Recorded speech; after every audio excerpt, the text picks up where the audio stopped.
y a estos personajes que se juntan en el espacio del que también forma parte Javier Lozano, se hable del tema de Alfonso Durazo. Un Alfonso Durazo que ha sido blanco de periodicazos. Hace no mucho se le dio un periodicazo que después se desmintió, pero pues lo que no mancha tizna, que lo estaban investigando por narcotráfico las autoridades estadounidenses y después se confirmó que no había absolutamente nada.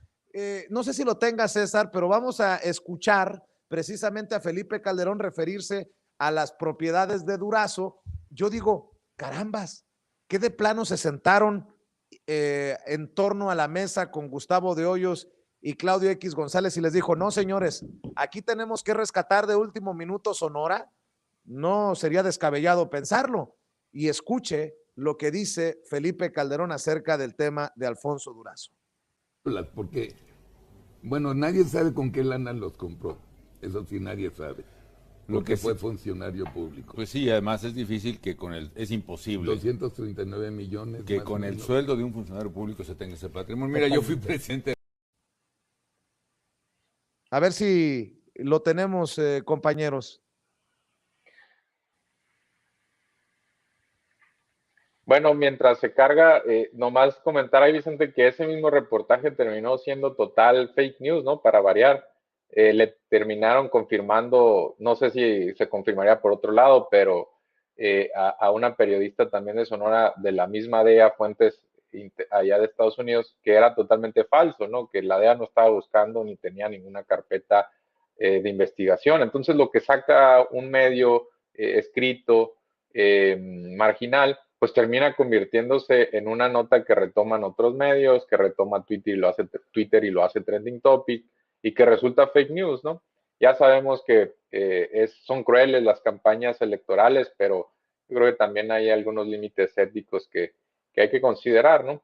Y bueno, pues así toca soportar esto como elector.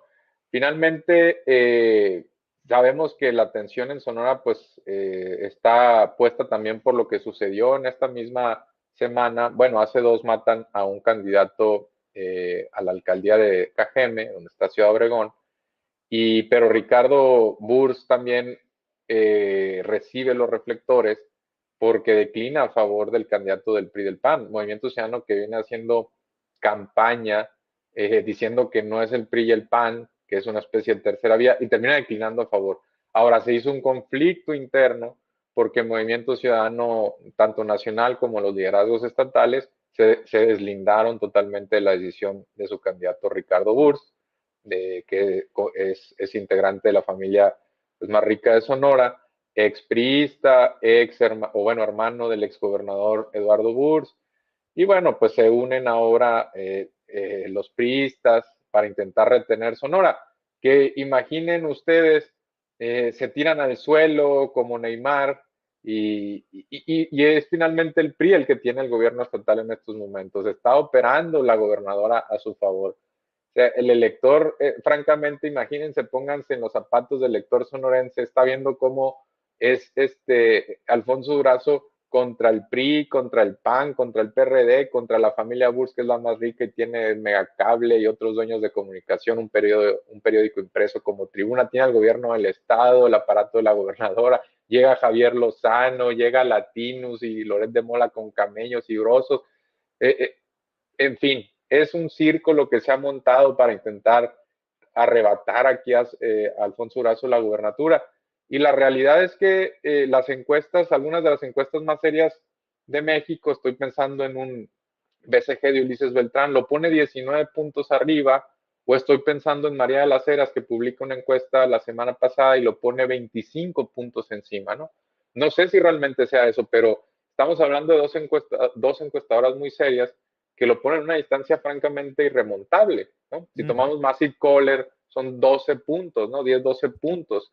10 si lo tomas como preferencia bruta, 12, 13 si es preferencia neta. Entonces, pues están haciendo un teatro de último minuto, pero pues difícilmente les va a alcanzar, ¿no? Pero imagínate, tú ponte en el lugar aquí de las personas que tenemos que estar soportando cómo las élites del gobierno estatal, de empresarios, grupos políticos, cámaras empresariales, gente que viene de fuera de Sonora, todos conflagrados para quitarle a Alfonso Durazo la oportunidad de ser gobernador, ¿no? ¿Hay alguna encuesta que muestre a Gándara con ventaja que tú hayas visto, Mario Campa? Y pues esto no debería de sorprendernos, el echar la carne, toda la carne al asador de último minuto como patadas de ahogado, porque no les funcionó el tema este de Ricardo Burs. Así que si no le funcionó lo de Ricardo Burs, que declinó a favor de Gándara,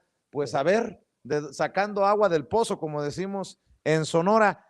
Te pregunto, ¿has visto alguna encuesta a favor de Gándara?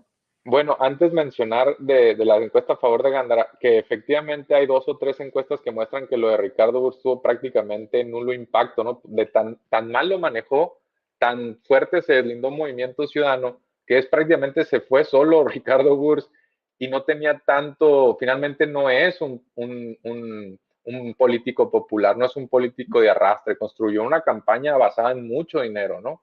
Repito, estamos hablando de una de las familias, la familia más rica de Sonora y una de las más ricas de México, los Burs, ¿no? Dueños de Bachoco, de Megacable. Construyó una campaña a base de dinero, decide irse él solo con el PRI y el PAN, y Movimiento Ciudadano dice, pues yo no me voy. Y entonces todavía hay gente, algunos indecisos, algunos se van con Durazo, muy pocos con Gándara, y otros siguen con MC y van a seguir tachando MC porque además ya nombró un reemplazo, que es Manuel Scott, un dirigente joven aquí estatal, ¿no? Entonces, estamos hablando de que tuvo muy poco impacto de acuerdo a 3, 4 mediciones que he visto posteriores, ¿no? a la declinación de Ricardo Burs. En cuanto a encuestas que lo ponen adelante, creo que no hay ninguna que lo pongan adelante fuera de un empate técnico, ¿no? Mientras sí hay varias que ponen a Durazo por 20, 15 puntos y son bastantes, hay una que otra que sí los pone empatados técnicamente y hay una que lo pone, pero sigue siendo empate técnico, que es México Elige, ¿no? No sé si sepas tú, Vicente, quién está al frente de México Elige, pero es Sergio Zaragoza, ¿no? Quien es un sonorense que irónicamente, bueno, tiene un conflicto de interés muy fuerte porque se supone que está participando en esa misma campaña y es quien levanta las encuestas, es una encuestadora nacional que en algún momento incluso pues el mismo Federico Arreola en este programa de La Micha comentando sobre la elección de Sonora decía, yo utilicé o en algún momento me asocié con México Elige y Sergio Zaragoza para levantar encuestas, ¿no? Que las levanta por Facebook y dice, yo creo que ya no son tan buenas como antes, y además él tiene un conflicto de interés porque está llevando la campaña digital de Ernesto Gándara. Y además Sergio Zaragoza pues tiene otras cuestiones más delicadas que está ya en el catálogo del INE por violencia política de género contra algunas legisladoras de Morena, diputadas federales, ¿no? Ya está sancionado por el INE a nivel federal. Entonces, este personaje es el que saca una encuesta y dice que incluso la aprobación del presidente aquí en Sonora es de 40 y tantos %, menos de 50%, cuando el resto de las encuestas te la ponen en 70%, 65%, si somos incluso mal pensados, ¿no? Pero la mayoría en 70%. Entonces, desde ahí hay cierta suspicacia y podría ser incluso si le diéramos el beneficio de la duda, que no creo honestamente que la merezca conociendo su perfil, pero si le diéramos el beneficio de la duda, pues es una metodología bastante endeble como es Facebook, ¿no? Donde tú filtras algunas cuestiones pues más o menos a tu favor o que no te perjudiquen y entonces vas a atraer a cierto tipo de persona que vas a encuestar y eso pues te va a otorgar ciertos números sesgados cuando tú crees que estás o supuestamente estás encuestando con una muestra muy rigurosa, ¿no? Vamos a escuchar precisamente las declaraciones que te decía de Felipe Calderón en el programa con Carlos Alarraqui sobre Alfonso Durazo, si te parece, querido César. Sí. Porque, Mario, perdón. Bueno, nadie sabe con qué lana los compró. Eso sí, nadie sabe. Porque fue funcionario público. Pues sí, además es difícil que es imposible. 239 millones. Que con el sueldo de un funcionario público se tenga ese patrimonio. Mira, yo fui presidente de la República y no llegó ni a la quinta parte de eso. O sea, no manches, pues, igual Bartlett se quejaban de que había ocultado propiedades. Yo decía, no, pues con las puras propiedades que sí declara, ¿De dónde? como dicen en mi tierra, ¿de dónde se hizo de mulas Pedro? No, la verdad es que Claro. son cosas que son solo explicables en un contexto del régimen político que tanto Bartlett como Durazo usufructuaron, que es el viejo régimen político del PRI. Hicieron muchas cosas. No sé si te acuerdas, en 2012 sacaron una información de que Alfonso Durazo había comprado una propiedad ahí en Sonora que fue del Señor de los Cielos. Así es. Y él mismo sacó un Twitter En entonces Bahía Quino. diciendo, bueno, pues es que yo cómo voy a saber si la escritura está muy gorda, ni modo que lea todos los Así es. nombres. Ya lo borró ese Twitter y se borró ese tema. Ahora sí que con la magia del poder Pero pues, se borró esa también le información. compró un rancho. No supe Un eso. rancho al hijo de Amado Carrillo, hijo con la señora Rosa Barragán, creo. Esa casa es una residencia en Bahía Quino que quedó inconclusa por la suerte que corrió el señor Carrillo. Entonces ahí quedó, las congeló, las confiscó la PGR y años después, cuando termina el proceso, el juicio, se las devuelven a la señora Barragán. Entonces se titulan o se pone en la escritura a nombre del hijo, que en aquellos años cuando muere el señor Carrillo era un niño, ahorita ya es un adulto, y él vende, porque nunca le interesó, vamos a decir, continuar con ese proyecto, y entonces aparece una inmobiliaria constituida por Alfonso, por el Poncho, y es la que compra. Entonces cuando sale esa noticia, bueno, dices que uno no tiene como comprador la obligación de averiguar. Si uno iba a Bahía Quino, al que vendía...